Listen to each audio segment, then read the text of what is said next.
Good morning, everybody.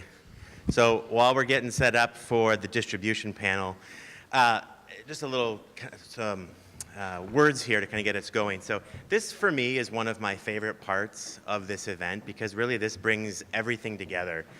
This is about the entrepreneurs, this is about the investment community, and this is about those companies that are participating in the longevity marketplace. And I think to the points this morning, this really talks about the power of relationships. So there are people here that, I'm not a 13-year veteran to this event, but I have come for at least, I think, 6, 7, or 8 years, and I have met lifelong friends here, and I've done business with a lot of folks in this room. So this is a testament to what this event can do. In the way of sort of how this is going to play out. So what we'll do today in our 45 minutes together is we'll have the panel introduce themselves and talk about who they are, what companies they're with, the roles they play in that organization, and then what they're hoping to get out of today's pitch presentation. So what are they focused on from a partnership perspective? What are the business challenges they're facing? What are they trying to accomplish from a member, a customer, or a constituent perspective? After those introductions, we'll actually go into the 3 pitch competition presentations. Each of these 3 companies has 5 minutes to articulate a compelling reason why our panelists want to take a follow-up meeting with them in the spirit of expanding their distribution. And as you've heard several times throughout today, and we'll hear for the rest of the day, a big part of these early stage companies being successful is gaining traction and building customers and driving revenue. This is a great way to do that, and these hopeful follow-up meetings are the ultimate goal here. So each of the 3 companies gets their 5 minutes. Then we'll go into a short Q&A, and then we'll ask the panel to indicate if they are going to take a follow-up meeting or not. During that process, I'll take diligent notes so I can keep everybody on track as to who's going to have their meeting. So why don't we go ahead and start the introductions, and I'll go last. So why don't we be counterintuitive, and let's have Garland go first. Great, thank you. So Garland Bond, I'm Chief Data and Analytic Officer for ARP Services, the for-profit side of ARP.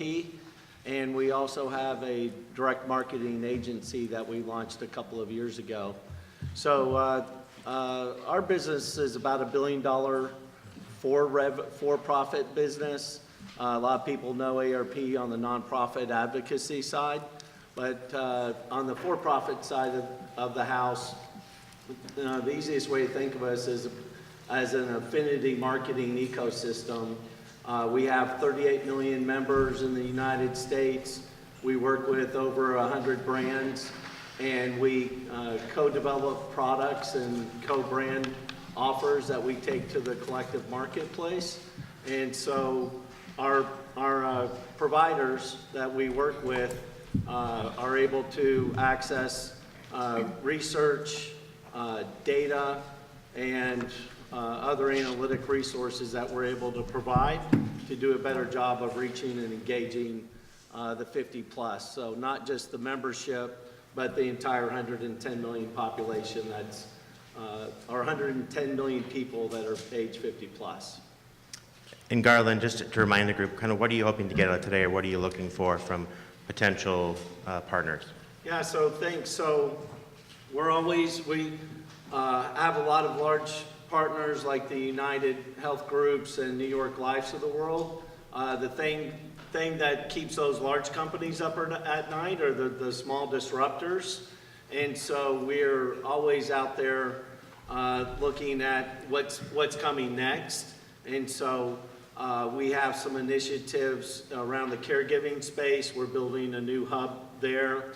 And so some of the companies that are listed here could potentially play in that space. And then the overall ecosystem of connecting that 50 plus audience and making it more vibrant and making people aware of how vibrant and unique and special it is something we like to do when we bring new innovative partners and take those together to the marketplace and really change.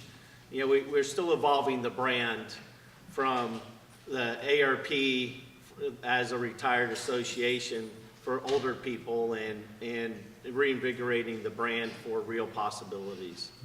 Great. Stephen. Thank you. Good morning, everybody. My name is Stephen Johnston. I'm the co-founder of Aging 2.0. I'm standing in for my colleague today, Scott Pfeiffer. Unfortunately, was pulled away. Aging 2.0 is a global network of innovators in aging. We're connecting technologists and startups on the one side with aging and senior care industry. Two sort of aspects of our business that I think are relevant for this panel. Essentially, we're building a global ecosystem at a very grassroots basis. We started off with me and my co-founder, Katie, in a little sort of coffee shop in New York, just gathering a few people at a local chapter. And we've since now established 40 chapters around the world in 15 countries. Together, there's about 12,000 individuals across the network. And these are really a very multidisciplinary group of individuals from different sectors and businesses and types of industry. And then we have a corporate partnership program with 110 corporate partners, ranging from people in the senior housing space to more on the healthcare and more acute side. So we've got some really interesting assets. What I'm looking for today is really a trifecta, if you will, of user, business, and technology expertise. We have seen probably about 2,000 startups in the last 3 years. We've had over 1,000 companies pitch at 300 events in the last 4 years since we've been going. And the thing that we're sort of moving away from is individual companies with individual products doing individual sort of technology solutions and looking towards systems. So not only the technology, but the proof of the user adoption, user experience, the thing that would continue to be used. And then the most interesting area is like how are they integrating into the healthcare business system where there's a huge amount of opportunity for progress. So looking forward to today. Great. Jennifer. Hi, my name is Jennifer Derklelis, and I'm the Director of Innovation and Business Development at United Healthcare. In my role, I wear two hats.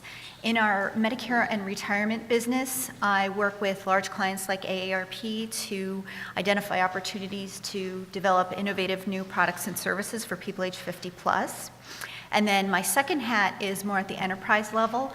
I serve as an innovation champion where we promote and we support inventors that are within our business, entrepreneurs who are identifying, again, new products and service opportunities to serve our very large client base. So those are the activities that I'm involved in. And in addition to that, in terms of investment areas, we're looking at things such as new models of care, both in-home and the community, at digital health, wearable health, chronic condition management, and caregiving solutions is another huge area that we're currently partnering with AARP. And those are our areas of interest. So look forward to learning more about what these companies have to offer today. Perfect. Wayne. Good morning. If you've ever had the privilege of shopping for home medical equipment, such as wheelchairs or scooters or lift chairs, I would imagine that your experience was a bit underwhelming. Most home medical equipment stores are small, crowded with dusty merchandise, and staffed by people who have little interest in being helpful. And that was my experience when I needed to find home medical equipment for my mother and mother-in-law. The stores I went into were really ones that left me frustrated and bewildered and reminded me more of Kmart and not of Nordstrom. And that's when I came up with the idea for Mobile to Home Mobility Store. Mobile is the most retail-friendly, solution-based home medical and mobility store in the industry. Our stores are large, beautiful, bright, and darn right fun. Customers call our stores a candy store due to our broad selection of great products. And in our Long Beach store, our flagship store in Southern California, we built a 4-room house inside the store to enable people to try out products before they take them home. Our staff is caring and compassionate, and they're trained to be problem solvers and not transactional. My goal is to have mobile stores around the country and to be the leader of an industry that is highly fragmented and absolutely ripe for consolidation. Target demographic that we go after is female 45 to 60. Women outshop men in this industry, to no surprise, I'm sure, of all of you here, by a factor of at least 4 to 1. And this busy woman finds herself being pulled out of her life to care for aging parents. You know, she loves mom and dad, and she wants the very best for them, but she also wants to get back to her busy life, to her career, to her immediate family, to her community, and our job at Mobile is to help her do just that. Why am I here? I'm here for two reasons. One, I'd love to talk to people who want to help us grow. We're raising money right now to add another 8 stores in Southern California.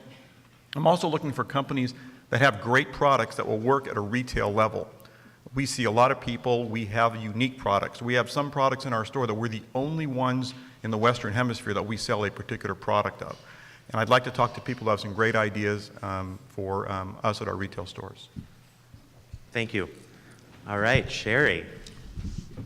I'm Sherry Rose, the Executive Director of the Thrive Innovation Center out of Louisville, Kentucky. And if you ask, why are you building an innovation center in Louisville, Kentucky, we look at the largest cluster of aging care companies that are headquartered there. Most people don't know that, but when we've looked at innovation, it's very difficult to integrate innovation into that market. And so we decided it's a public-private partnership, and we have state money through the Economic Development Cabinet to build out this innovation center that can really look at technologies, innovative strategies, and integrate that into what we call an experience center. What we don't want is an exhibit floor. We want people to come in and see new innovative technologies and service models and get to experience it. We've actually partnered with Gina, my friend over here at CDW, because they understand the infrastructure that has to be in place to adopt applications in these models. So we hope to be open by the end of the year. We are already looking at innovative service models and technologies that are out there, and we're very interested in always looking at what entrepreneurs are there and how to commercialize them. We're not an Aging 2.0. I know Stephen and I have talked about that. We consider ourselves more of a commercialization firm. Great, thank you. All right, Gina. Hi, I'm Gina Beck from CDW Healthcare. CDW Healthcare is a segment of CDW, which is the largest reseller of technology in the country. When I say reseller, we have over 120,000 products, including Samsung, Intel, Apple, to name a few. And in doing so, we are Fortune 500's number 220 on their list for last year, and we are growing globally. We've expanded to the UK, Canada, as well as we're looking at international other countries to look at.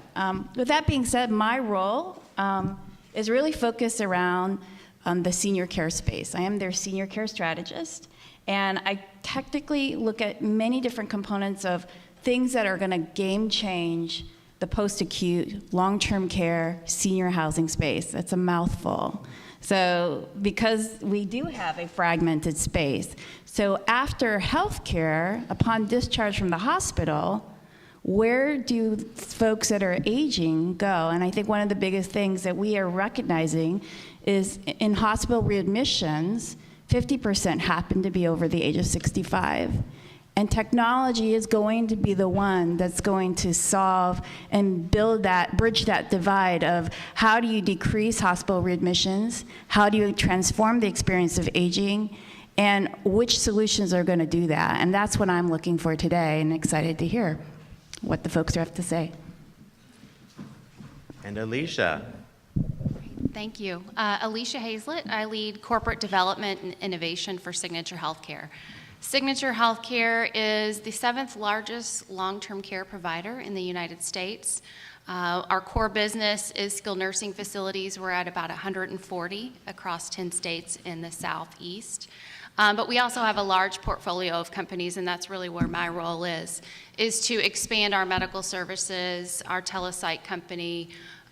We just launched a Medicare Advantage plan in the state of Kentucky, our digital health platforms. So anything that we really want to invest in and really improve the customer experience of not only our patients and residents in those facilities, but it's really important to also empower our stakeholders, and I think that's a major missing piece.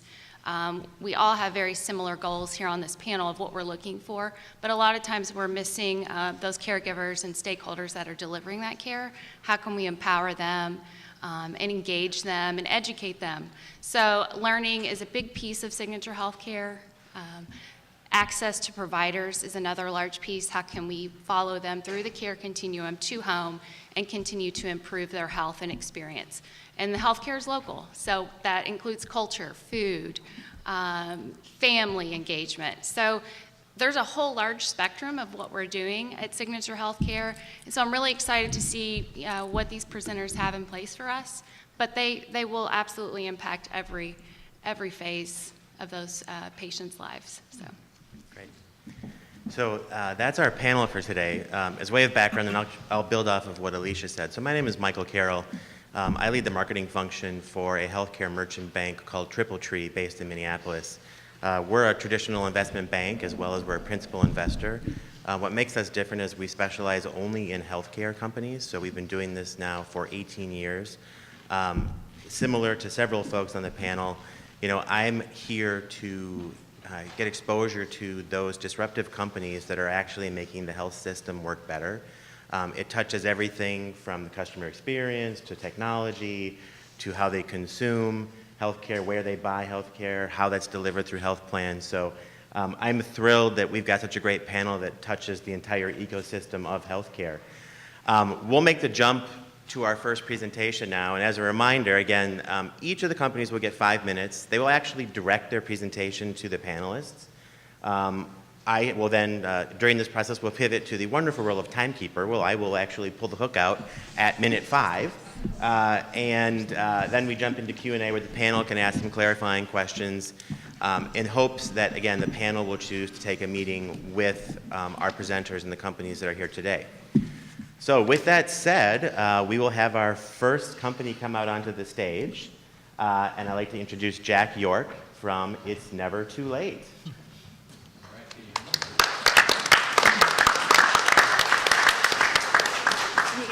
I'm tempted to sit on the couch, but I think that's probably the wrong style. 18 years ago, I made an observation. Never thinking of it as a business, a friend of mine had the idea to donate some computers to some nursing homes in Southern California.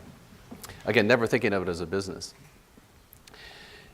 Through that experience, the observation that I made was that these residents living in the nursing homes that were teachers and engineers and welders and people, they were just as thirsty to stay connected to the world at large as you and I are. But they were in this environment that just squelched any kind of meaningful engagement. And so from that observation, the idea for a company was born, and without having probably, thankfully, any idea what senior living was like, my brother and I jumped off a cliff and started in 1999, It's Never Too Late. And it was a fascinating journey on so many different levels. But what I saw was, again, this thirst to stay connected in an environment that wasn't conducive for that. So we put together we didn't do what a lot of what you'll hear about. You'll hear about business plans, you'll hear about strategic partners, you'll hear about venture capital. I just did it. But the one thing I did that was what Mary was talking about yesterday is we went out to our customers and we listened and we learned and we listened and we learned. And from that, you fast forward 16 years later, we've built a company that this year will do $9 to $10 million in revenue. 60% of that revenue is recurring, with a 97.5% retention rate of our customers. We are a disruptive company. Our company is surrounded by strong-willed women that were happy to point out to me that I was not necessarily the right CEO to go from here to here. I was okay from here to here. So about 6 months ago, after a 3-year search, we were delighted. Where's Tom Bang? Somewhere out here. Over there. Delighted to find a CEO much smarter than myself. He's driving us into these worlds we haven't been in, whether it's home health, whether it's home and community-based services, but he's doing it in a way, collaboratively, where again, we're listening and we're learning and we're listening and we're learning. So the 3 opportunities that are there to partner with It's Never Too Late are, number 1, channel distribution. We've built a $10 million company on 2.5 freaking salespeople. Secondly, content partners.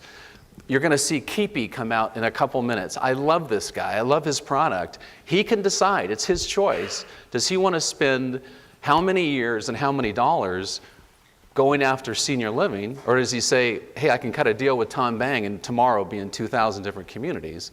And the third opportunity is to be able to look in investment partnerships. Tom and I are looking at different opportunities to take the company to a place that we need, frankly, some more capital to get there. So if it's of any interest of any of you to meet with us, I can guarantee you 2 things. Number 1, you're going to make money. And number 2, you're going to be a part of something that is changing the lives of tens of thousands of people a day. And the people whose lives we're changing are the frailest, are the forgotten, are the end of life from yesterday's discussion. And we are just scratching the surface of what we can do. So I think we are a cool organization, and I think that we are a train that we would welcome to have you hop on with us, and let's take engagement to the moon, because we're not doing it right now. Thank you.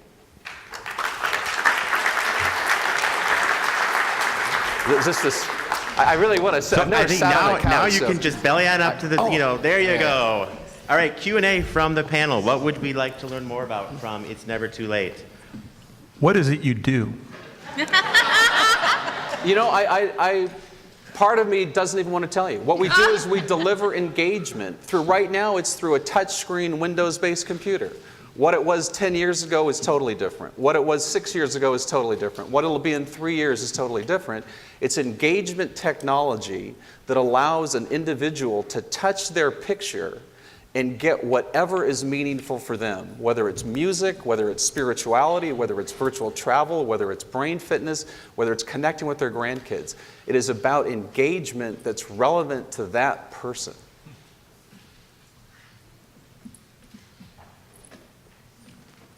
Do you believe that we need to develop different products for older people compared to the general population? It has nothing to do with aging. It has a reality of if you've got MS, you've got a tremor. If you're blind, you can't see. You're just as thirsty to stay connected. It is such a ludicrous thing to tie engagement that I'm 57.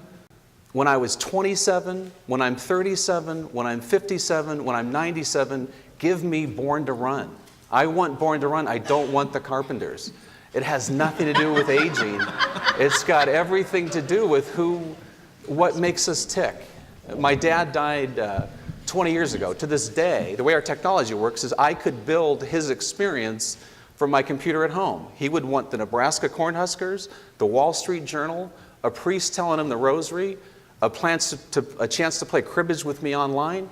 That's what he wants. I know that. A lot of the caregivers don't, and I think the key is to make it easy to make that connection between the family and the resident and the person. And there's no reason to limit that to nursing homes as well. I love the whole United Healthcare side of things. How do we deal with people, a couple, a married couple? Imagine, everybody who's married, imagine what it would be like to watch your husband or wife decline down this dementia path. You want to try to avoid the nursing home. Make the technology transitionally with a signature to make the transition as easy as possible. So again, there are so many ways to go with this that are above and beyond what we've built our company on. So it sounds like a very personalized experience. Can you talk about the level of customization that's needed and who actually performs that customization? The last part, do we actually do the customization? Is that your Well, question? it sounds like if you could validate that, and then who performs it. What we've built right now is essentially a combination group activity in an activity room or a therapy gym and a one-on-one activity. The one-on-one component to it is, again, a person touches their picture and there's personalized content that can be grabbed anywhere, either through our content libraries, through the internet, through a family posted a video, whatever is meaningful for that person, anybody can build through the cloud, whether it's the family member. We have dozens of programs where high school students for their community service hours come in and they build the life stories of these people that are so frail. And all of a sudden the caregiver sees this guy was building the Golden Gate Bridge 90 years ago. And it just changes that whole dynamic between the caregiver and the person. So there's virtually limitless ways to individualize it, but that's really the sweet spot of what we do. I'm going to pull the hook out, or actually, one last question. We'll make a short one. Jack, you've been around since 1999, I believe. So if you took funding... 1959. If you took funding, where would you invest it in your company? Blowing up actually I should say, let me talk to my CEO first, but if I'm forced to ask, I would say a combination of architecture, technology development, which we're already doing. We already have that going. More money would just accelerate that. But content, and sales and distribution, international, a lot of things we can do. But what we're doing right now fundamentally works. It could be more agile. It could be, there's things we know what we need to do to make it better. But I think those two areas, the platform, or three areas, the platform development, the content, and building up more of a distribution channel. All right, thank you. Let's now take the vote. Who would like to have a follow-up meeting with? Do I look or do It's I never not? too late. You can look. All right, unanimous. Well done.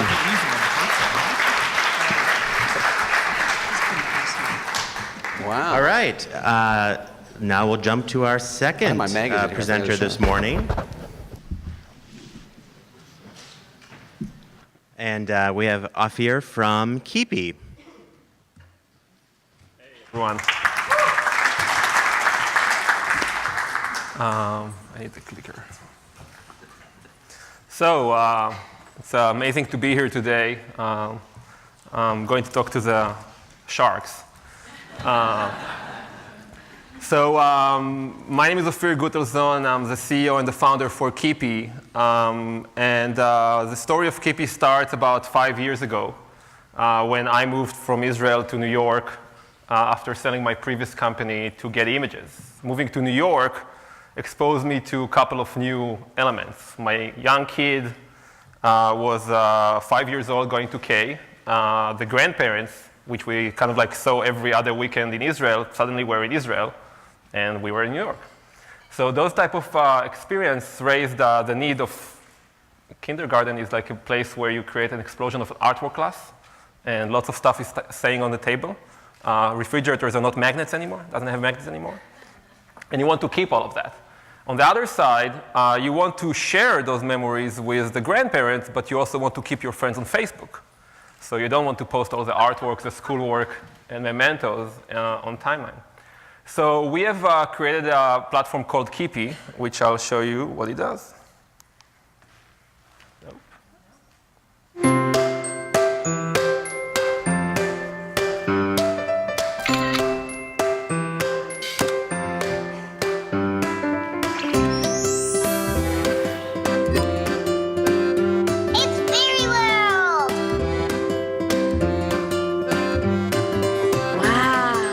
Lily, this picture is terrific.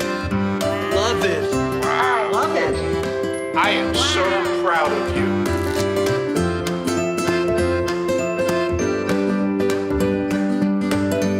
It's my Lego monster. I get 100 on my test. I love the colors of that fish.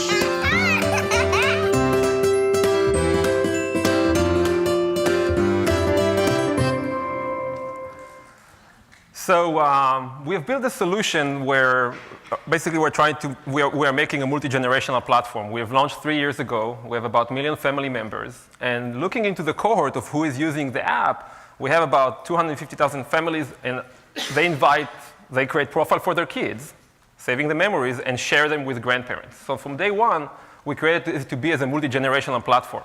I remember meeting Stephen probably 3-4 years ago, and we never had the reason why to go to the market of seniors until recently, when we learned that the happiness of seeing a smile of a grandparent see the original content of their grandkids, right? Bridging these two generations three generations together, the parents, the grandparents, and the grandkids, turned us to think that if we could have done it with like 4 people and reaching out to 150,000 grandparents, right, and about 1 million family members, I mean, using distribution channels could actually help us get and make a lot of people. So AARP is focusing on isolation, and United Healthcare is like reducing Medicare services, right? So again, it's like, I don't have the numbers, but it's pretty much common sense, and there's a lot of research that shows that less isolation, more connectivity, make people happier, make people healthier, right? So the reason why I'm here today is our business model is pretty simple. We're a subscription model. In 10 cents per day per senior, you can make a lot of seniors really, really happy. It's $30 a year subscription, and then the whole family could update their families, their grandparents, with original content, right? So the photos, the videos, the artwork. Now, the interesting part, Stefan, I heard you before about, do you actually need to build something special for seniors? So we found something very interesting. Grandparents started to hack our app. So, which is kind of like weird, right? And so one of the important features that we have is that we let the grandkids narrate the artwork, right, and share it with the parents, because they cannot write and they cannot talk. They can talk a lot. So we found, and we have a feature for the grandparents to comment back in voice and video. So the kids can interact with that, because kids are not like junkies. They don't understand what is the like button. So we found out that grandparents started to take a photo, instead of an artwork, of a photo from the album, and then use a video commentary to record stories and share them with the grandkids, right? And that's becoming like a whole new thing. Like we were looking at it, it's like, whoa. And then researching into it, it's like, oh, it might be a great opportunity to caregivers to sit down with their families and record stories. It could be a great opportunity to stimulate memory care, to stimulate memories and show show photos and videos. Off here, I'm going to jump in and be the official hook. So all of this is becoming a big opportunity for us. And again, we are totally B2C company, but we saw the opportunity of reaching out through the summit and through other conferences and try to make Keepy becoming an amenity, right, that lets parents connect to grandparents. Thank you.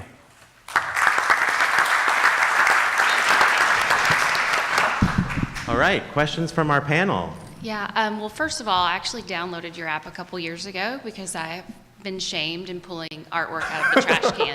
So it is great. I have 2 budding artists, so it is a very nice app. But I'm still just a little unclear. From the provider side, long-term care, in some of our facilities, art therapy, art class, music therapy, all of those are very important components. Storytelling, especially as you have cognitive decline, but I'm really not understanding quite how it would be deployed and what that business model would be. Okay. As you go to the B2B market is what I'm assuming you're going Right. towards. So our go-to-market strategy with the parents is usually through the kids' artwork, but the reality is 70 or 80% of the content they are sharing is actually photos and videos. Right? So the artwork is kind of like the hook to go in, right? And so you've used it for artwork, you might not use it anymore, but the reality is that photos and videos are the biggest part, because you can create a profile for each one of the kids and share them with, and build the family ties and share it with the grandparents very privately.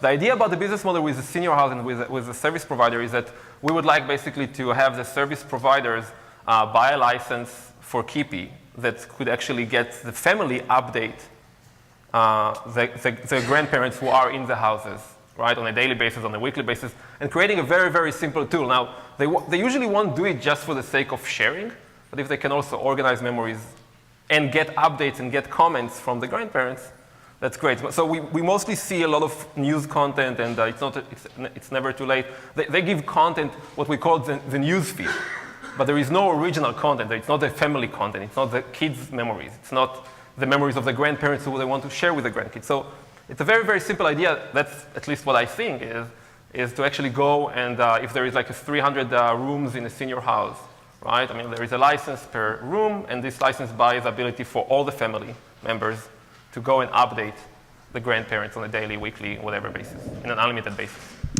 So I kind of on the same road as Alicia, because obviously we do focus only on B2B. I guess my question is, how do you address those folks that don't have younger children?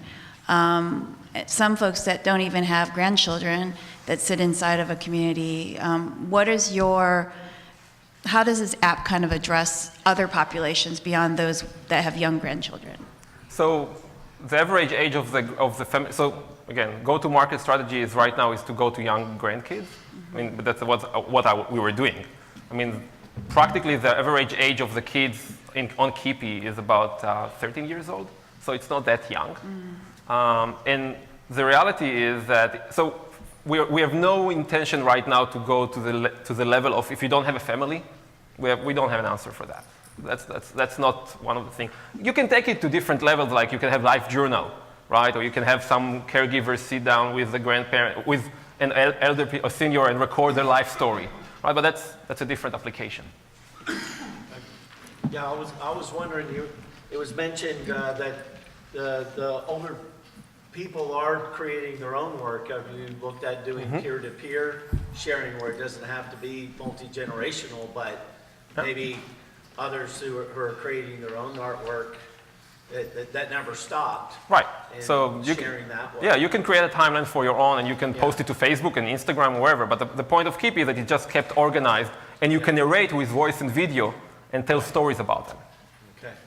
All right, we're gonna. Can I have one last question? What happens when the child reaches 7 or 8 and stops producing this prolific trove of artwork?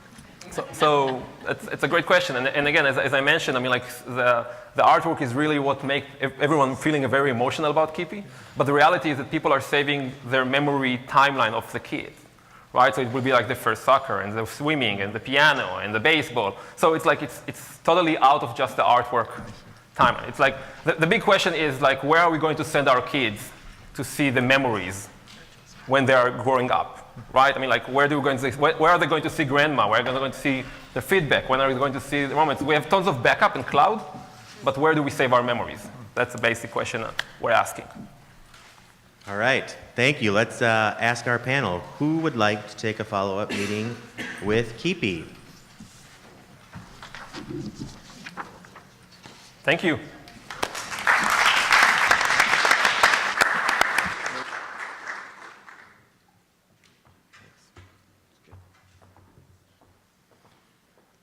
All right, Val, would you there you go, you're up and running.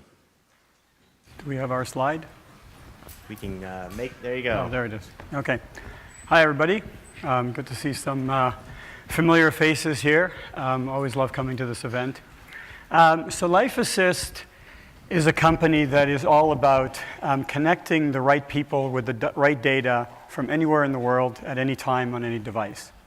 And essentially, we hear a lot in healthcare generally about information silos and data silos, and everything is very, very siloed. So the information that one health provider has is not shared with other health providers.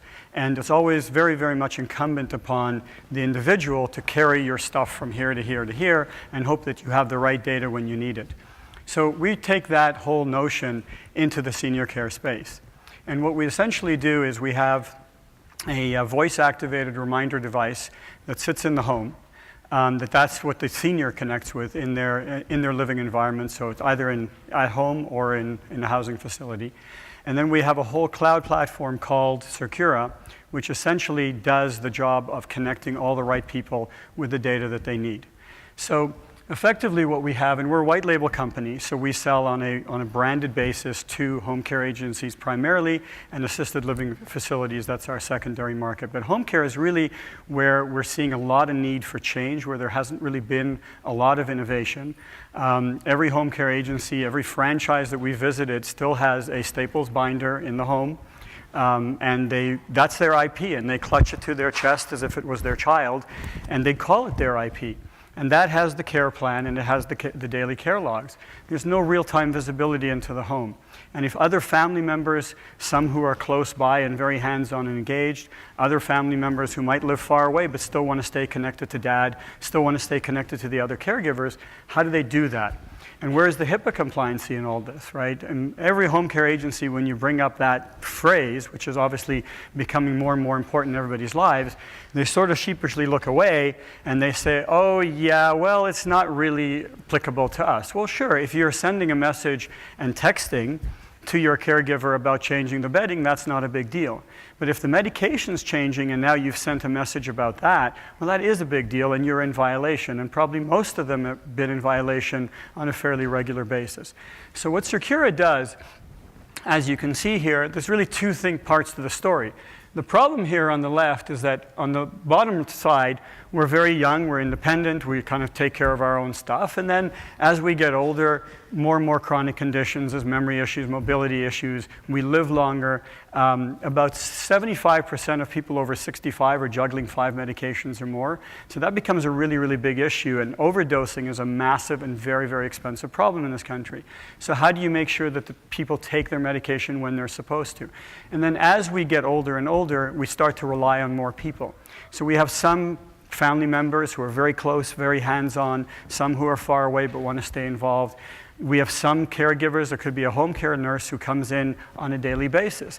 It could be a physical therapist after a stroke or a fall who may only come in once a week. Well, how do you give that person the right information with the right level of security and the right permissions so that they can access the data and they can communicate with the other caregiver? Right now, that burden typically falls on a woman who is in the 40 to 60 age range. And if she's on the younger end of that range, like our VP of Marketing, Michelle, who's here, then she's got 2 younger kids as well as looking after parents who are failing. And that's when everything bogs down. And we start to see caregiver fatigue and missed medications and missed appointments, et cetera. And the social and isolation as well, which leads to depression. So what Secura does is we have Rosie, which is the device in the home, which is also running Secura. We've built a lot of professional caregiver tools so they can track ADLs on Rosie. We can send reminders of personalized voice reminders, so I can actually right here create a voice reminder, set it for tomorrow at 9 a.m. when I know my parents will be there, because they don't really answer the phone that much, plus there's time zone differences. But I know at 8:30 in the morning they're always together eating breakfast, so I can send them a message. I can also take a picture and send it to the device. So they don't have to do anything. That's another big thing for the senior. They don't have to download apps. They don't have to play with weird gadgets or technology. Rosie just sits there very quietly, looks like an old-fashioned alarm clock, and at 8 o'clock in the morning they hear my voice in any language, or my sister's voice if they respond better to a female voice. And he's saying, hey, Mom and Dad, happy anniversary this morning, and send them a picture. And then we have a whole slideshow that'll then continue going. So there's that level of engagement. So any family member with the right permission levels can access the right data, can send messages back to the device and to the seniors at home. And then we can create caregivers and permissions. So a full-time caregiver can have access to all the data and send devices into and see the calendar. A part-time person may have different approval levels. So we've built all of those permissions in. And we basically go to the home care agencies and say, look, a lot of things are happening. There's regulatory changes. There's a lot of financial pressures. A lot of them are really struggling. And there's no technology other than some back office technology. And of course, there's... I'm officially going to be your hook man. All right. All right. Okay, I got my hook. Q&A from the panel.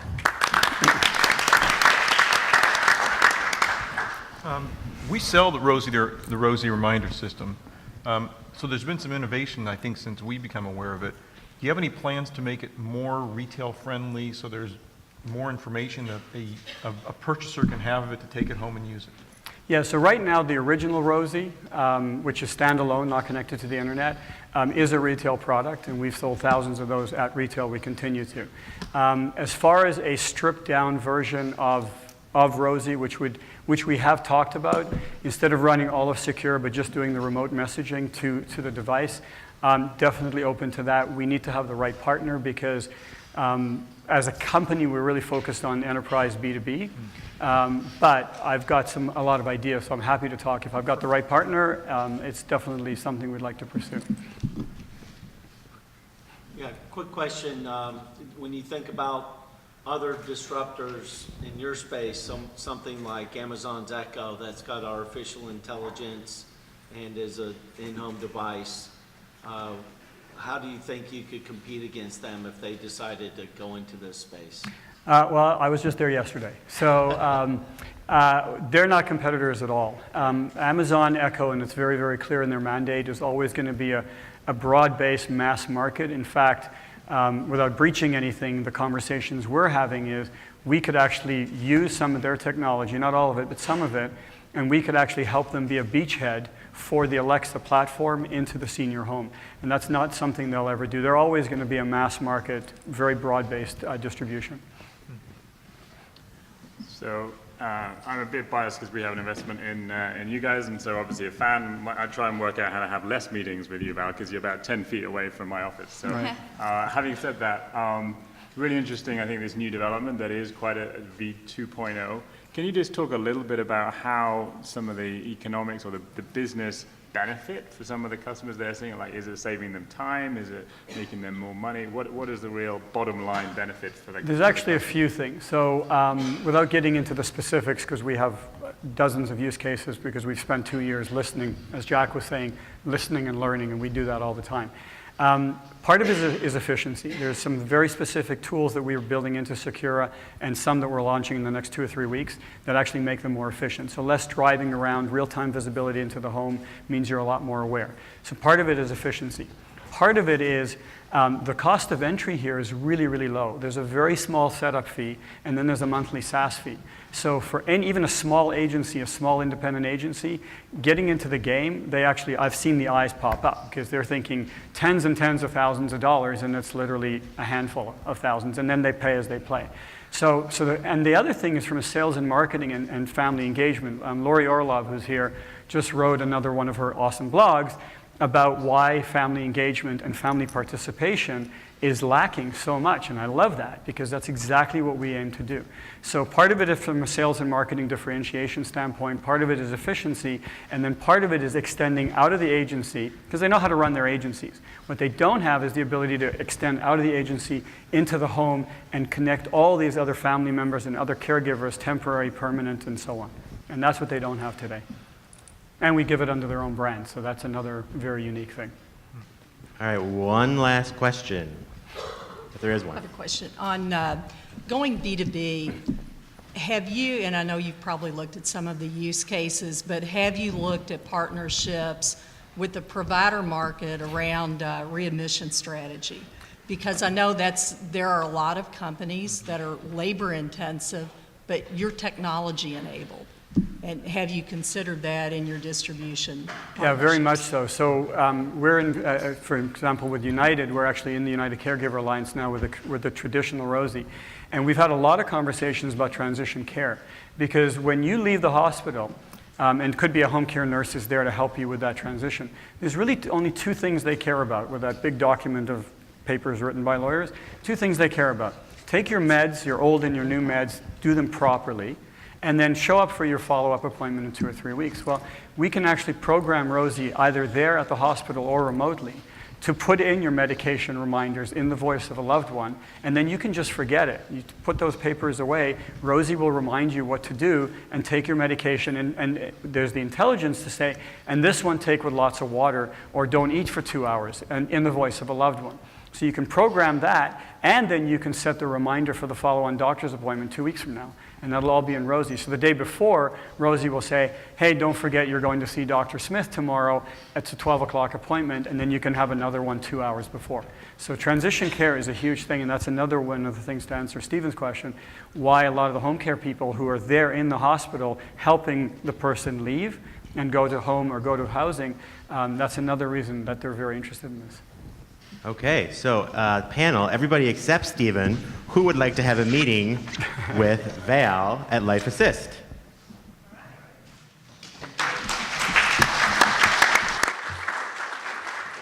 Okay, everybody, well, let's give a hand to our panelists and our presenters today. That concludes our panel conversation on distribution. Thank you.